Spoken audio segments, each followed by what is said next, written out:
Gujarat focus ન્યૂઝમાં આપનું હાર્દિક સ્વાગત છે। હું પાયલ। આજના મુખ્ય સમાચાર। વાસનાના ત્રિવેદી પરિવાર બન્યા આ વર્ષના મામેરાના યજમાન। 10 વર્ષ બાદ આ વર્ષે મામેરાનો અવસર મળ્યો।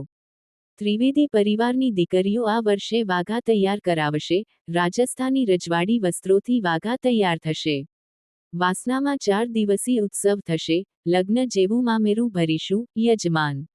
શહેરની સૌથી મોટી અને પ્રસિદ્ધ જગન્નાથની રથયાત્રાની તૈયારીઓ દર વર્ષે મામેરાથી શરૂ કરવામાં આવી હોય છે, ત્યારે આ વર્ષના મામેરા માટે સરસપુર રણછોડરાયજી મંદિર ખાતે છેલ્લા 9 વર્ષથી જેની રાહ જોતા હતા તે પણ આ વખતે અમારા ભાગ્યમાં આવી છે અને અમે હવે કુટુંબ ભેગું થઈ અને મામેરાની તૈયારી કરી રહ્યા છીએ।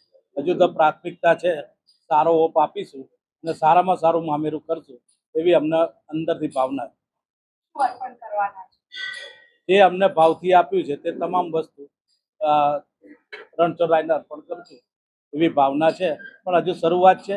લગભગ હવે તૈયારી કરશું, પછી બધી જાહેર કરશું। 8 વર્ષથી રાહ જોઈ રહેતા 9મા વર્ષે અમારું ભાગ્ય ખુલ્યું। ત્યારે લકી ડ્રોમાં આપનું નામ આવ્યું, પરિવારમાં કેટલો હર્ષોલ્લાસનો માહોલ હતો? હર્ષોલ્લાસ એટલો હતો કે એ દિવસે અમારા ત્યાં કથા હતી અને રામજીની પોથી માથે હતી ને અમને આ સમાચાર મળ્યા। લગભગ 1 કલાક હર્ષના આંસુ અમારાથી રોકાયા નહોતા। એટલો બધો હર્ષ ઉલ્લાસ અમારા કુટુંબને થયો હતો।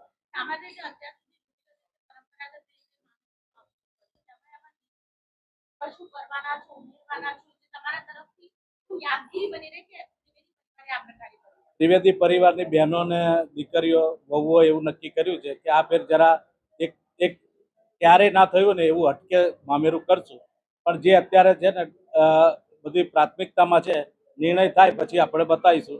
પણ તમે 11 જોઈ શકશો કે સારામાં સારું મામેરું અને એક અત્યાર સુધી ના થયું અટકે થશે।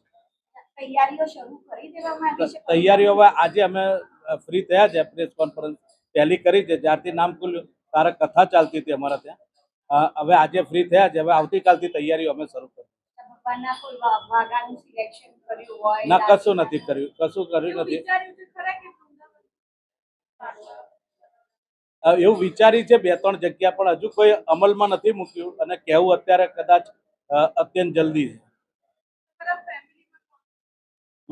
મારી ફેમિલીમાં મારા 2 બહેનો છે અને મારી એક બેનનો ભાણિયો છે જે એક્સપાયર થઈ ગયો।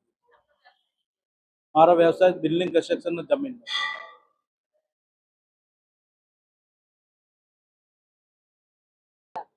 બહુ જ હરખ છે। જો આપણા ભાણિયાનો પ્રસંગ હોય અને હરખ હોય એના કરતાં તો જગતના નાથનું મામેરું છે, એટલે કેટલો મોટો ઉમંગ હશે અમને લોકોને। એટલે અમે એવું કોઈ બિલીવ ના કરી શકે એટલું બધું અમે મામેરાનું વિચાર્યું છે અને જગતના નાથનું મામેરું છે એટલે આખું જગત જોતું રહી જાય એ રીતનો અમારો મામેરાનો ભાવ છે। શું શું અર્પણ કરવાના છો? અમે સોના ચાંદી ભગવાનના વાઘા અલગ અલગ થીમથી રાખીશું એવી અત્યારે અમે વિચાર કર્યો છે કે કોઈએ ના કર્યું હોય એ રીતનું અલગ થીમ પ્રમાણેનું અમે મામેરું કરવાનું વિચાર્યું છે। પરિવારમાં કેટલો ઉત્સાહનો માહોલ જ્યારે ખબર પડી કે આ વખતનો અવસર 148માં તમે મામા બન્યા છો? 148મી રથયાત્રા જ્યારે મામા મામી બન્યા છીએ ત્યારે એટલો બધો હરખ હતો અને અમારા માથે તો જગતના નાથની અમે પોથી લઈને જ આવતા હતા અને સમાચાર મળ્યા છે।